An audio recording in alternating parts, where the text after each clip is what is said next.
Hello guys, welcome back to my channel Diaz digital ওয়ার্ল্ডে আপনাদের সবাইকে ওয়েলকাম। তো আমি গেছিলাম ধর্মতলায়। আমি বলেছিলাম যে ধর্মতলা থেকে কি কি কিনেছি সেটা পরের ভিডিওতে আপনাদের সাথে শেয়ার করব। তো আজকে চলে এসেছি সেইগুলোই শেয়ার করতে।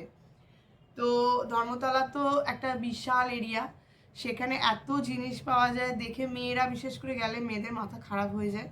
আমারও হয়ে গেছিলো, আমি এদিক ওদিক কি কিনবো বুঝতে পারছিলাম না, প্রচণ্ড মানে আমি কনফিউজ ছিলাম। তার মধ্যে কয়েকটা জিনিস কিনেছি। তো আজকে যেহেতু গজকুমার বন্ধ ছিল, সেই জন্য আমি সেই সময়টা কি করব ভেবে ভাবলাম যে বাচ্চাদের শপিংটা কিছুটা করে রাখি পুজোর। তো বেসিক্যালি বাচ্চাদের শপিংটাই করেছি, তার মধ্যে আমারও দুটো জিনিস কেনা হয়ে গেছে আর কি। হ্যাঁ, তো বাচ্চাদেরটা দেখানো স্টার্ট করছি আপনাদের। এই যে একটা শার্ট, এইরকম সেম আরেকটা কিনেছি। ওদের দুই ভাইয়ের সেম কেনা হয় পুজোর সময় একটা একটা। এই যে এই শার্টটা দেখছেন, এটার সাথে এই জিন্সের প্যান্ট কেনা হয়েছে। আর সত্যি কথা বলতে গেলে, আপনারা আমার আগের ভিডিওটাতে দেখেছেন নিশ্চয়ই, এবছর খুব দারুণ কালেকশন এসছে বাচ্চাদের। এগুলো আমরা বাচ্চাদের জিনিসগুলো ওখানে বাজার কলকাতা থেকে কিনেছি। তো দারুণ এবারে স্টক, আপনারা তাড়াতাড়ি যান, গিয়ে কালেক্ট করে নিন কী কী কিনবেন। আরেকটা যেটা ভালো কথা জানতে পারলাম, আমি জানতাম না, অ্যাটলিস্ট আপনারা জানেন কিনা আমি জানি না, আমি বলে রাখছি। আমরা যেহেতু ধর্মতলার আউটলেটটা থেকে এটা নিয়েছি, ওখান থেকে একজন দাদা আমাদের বললেন ব্যাপারটা। আমরা যেহেতু এত দূর থেকে গেছি, যে বাচ্চাদের ব্যাপার তো হয়তো ছোট বড় হতেই পারে। যেরকম আমার ছেলে আমাদের সাথে গেছিল, ওরটা মাপটা আমরা নিয়ে কিনতে পেরেছি, কিন্তু আমার দিদির ছেলেরটা একটু 19-20 হতেই পারে।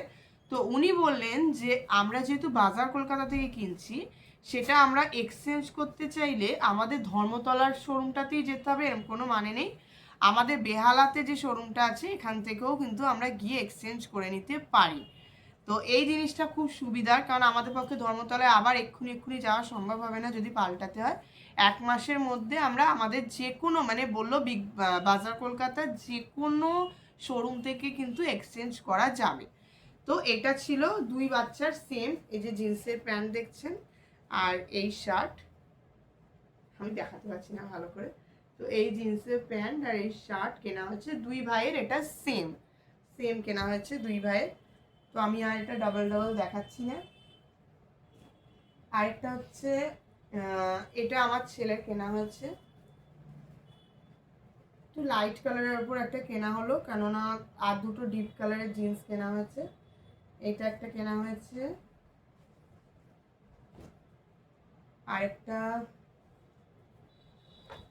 ব্ল্যাকের ওপর কেনা হয়েছে। এবার একটা কথা বলি, এই যে এটা হচ্ছে বাটন দেওয়া রয়েছে এখানে। তো আমার দুটো ছেলেই বাটন দেওয়া পড়তে চায় না, মানে আমার ছেলে আর আমার দিদির ছেলে বাটন দেওয়াগুলো ওদের খুব প্রবলেম হয়।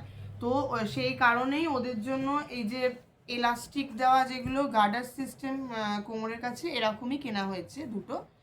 কিন্তু এই ব্ল্যাকটা এত পছন্দ হয়েছিল যে এটা মানে বাটন আছে তবু কিনেই ফেললাম, কেননা ওকে অভ্যাসও তো করাতে হবে। এরপর আর একটু বড় হয়ে গেলে তখন আর কিন্তু এলাস্টিকওয়ালা চলবে না, তখন পাওয়াই যাবে না।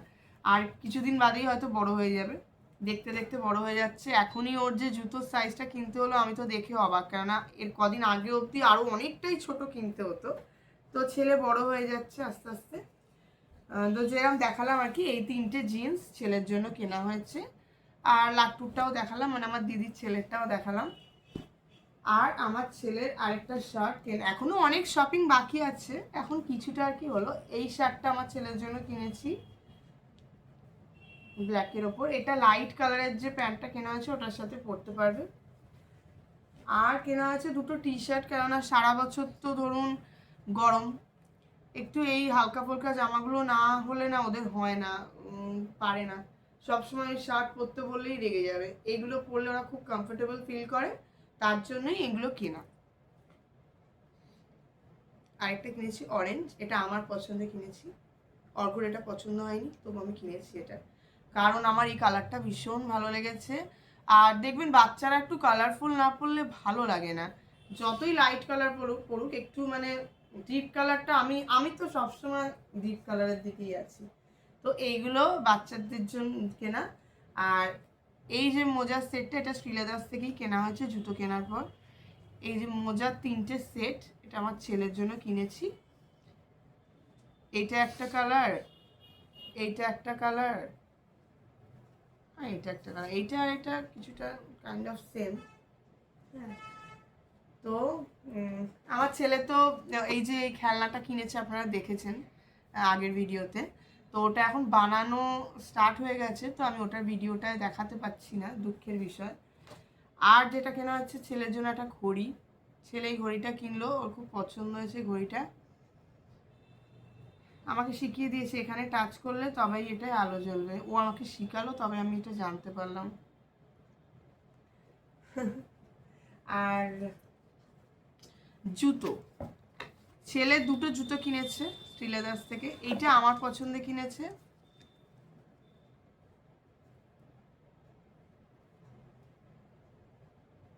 আর প্রাইসগুলো কিন্তু একদম মানে কি বলবো, খুবই অ্যাফোর্ডেবল প্রাইস। আর তার জিনিসগুলোও খুব সুন্দর, কালারগুলো তো মানে বাচ্চাদের জুতো একটু কালারফুল না হলে, আমি বললাম না একটু আগেই, বাচ্চাদের যে কোনো জিনিস কালারফুল খুব ভালো লাগে। এই জুতোটা আমার পছন্দে কেনা। আর এইটা আমার ছেলের পছন্দ। ও এই জুতোটা দেখার পর আর কিচ্ছু দেখছে না, আর কোনো দিকে তাকাচ্ছেই না। মানে ও শুধু বলে যাচ্ছে আমি এটা কিনবো আর এটা কিনবো। আমি বলছি যে অন্য জুতোগুলো দেখ, যদি তোর অন্যটা পছন্দ হয়। না, কোনো মতেই ও দেখছিল না। তো এই জুতোটা ওর পছন্দ হয়েছে, এটা ও কিনেছে। কিটো এটা, জানি না এটা পরেও কতটা কমফোর্টেবল ফিল করবে, তো এটাও কিনেছে। এবার আমি গেছিলাম, তো আমি কিছু কিনবো না এটা তো হতে পারে না। অর্ঘ্যও জানে যে আমি যাওয়া মানে আমি তো কিনবোই, আমার কেনার কথা থাকুক না থাকুক আমি ঠিক কিনে নিই। আপনারাও অনেকে এরকম করেন আমি জানি। তো আমি বাজার কলকাতা থেকে এই ড্রেসটা কিনেছি। একটু কালারফুল, আমার নিজেরও পরতে ভালো লাগে, আর কাউকে দিলেও আমার কালারফুলই ভালো লাগে দিতে। এইটা দেখুন, এটা কিনেছি একটু কালারফুল। আর এটা কিনেছি, এটা কালারটা ঠিকঠাক আসছে কিনা জানি না। হ্যাঁ হ্যাঁ, এই কালারটাই। এগুলো জিন্সের সাথে পরা শর্ট কুর্তি, আমার এগুলো খুব দরকার লাগে। আমার যখন এদিক ওদিক যেতে লাগে তখন তো আর বেশি কাজ করা জিনিস পরা যায় না, তো এইগুলো সিম্পলের ওপর এগুলো ভীষণ দরকারি জিনিস, এগুলো ভাল লাগে আমার। আর আমি আগের দিন গড়িয়াহাটে ব্যাগ পাইনি, আর আজকে ব্যাগ পেয়েছি, কিনে নিয়েছি। ব্ল্যাক কালারের ব্যাগই আমার কেনার ইচ্ছে ছিল, তো ব্ল্যাক কালারের এই ব্যাগটা কিনেছি। দেখুন কেমন হয়েছে। আর আমিও জুতো কিনে নিয়েছি, গেছিলাম যখন জুতো তো কিনবো জুতোর দোকানে, বললাম আমি না কিনে তো আসতে পারি না। আমার জন্য সিম্পল এই জুতো কিনেছি, তার কারণ আমি হিল ইউজ করতে পারি না। হিলওয়ালা জুতো যদি আমি পরি, আমি নিঘাত রাস্তায় পরে যাবো, কারণ আমার একেবারেই অভ্যাস নেই। আর আমি যদি হিল পরি তাহলে মানে তাল গাছ মনে হবে। তো সুতরাং এই জুতোটাই আমার জন্য ঠিক আছে। আমার জুতোটা হয়তো আপনাদের কারোর পছন্দ অতটা হবে না, আমি জানি না হবে কি না। মানে এটা একেবারেই সিম্পল, শুধু ওপরে একটু জাস্ট এরকম কাজ। কেননা এই জুতোগুলো প্লেন জুতো, তো এগুলোতে ফ্ল্যাট একদম, এগুলোতে হিল নেই, এগুলোতে কোনো ডিজাইনও সেইভাবে পাওয়া যায় না। হিল যে জুতোগুলো ছিল শ্রীলেদার্সে, দারুণ কালেকশন ছিল। যারা হিলস ইউজ করেন তাদের পক্ষে মানে দারুণ, তারা গিয়ে কিন্তু একবার দেখতে পারেন শ্রীলেদার্স। প্রচণ্ড ভিড় ছিল, তার জানেনই সারা বছরই ভিড় থাকে প্রায়। আর পুজোর তো 3 মাস আগে থেকে একদম, আমার ভিডিওতে দেখেছেন বোধহয়, একদম মানে মানুষ একদম ঠিক ঠিক করছে, কিচ্ছু দেখা যাচ্ছে না। তার মধ্যেই খুঁজে খাজে আর কি বার করেছি হিল ছাড়া। তবে হিলওয়ালা জুতোগুলো এত সুন্দর সুন্দর ডিজাইনের রয়েছে যে আপনারা দেখলে মানে যেটাই দেখবেন কিনতে ইচ্ছে করবে। আর আমি যেটাই দেখছিলাম কিনতে পারছিলাম না, কারণ হিল আমার একেবারেই চলবে না। তো আমি এটাই কিনেছি। তো এবারের শপিংটা তো মোটামুটি এই কটা জিনিস কেনা হয়েছে আপাতত। এখনও বাচ্চাদের জিনিস তো বাকি, প্লাস আমাদের শপিং এখনও বাকি। এখন তো আমি জাস্ট 2টো কুর্তি এমনি কিনেছি পরার জন্য, কিন্তু এখনও পুজোর শপিং, শাড়ি চুড়িদার এগুলো তো আমি এখনও কিনবো, বাকি আছে। তো আমার ভিডিও ভালো লাগলে অবশ্যই লাইক কমেন্ট আর একটা সাবস্ক্রাইব করে দেবেন। আবার দেখা হবে পরে নতুন কোনো ভিডিওতে। টাটা।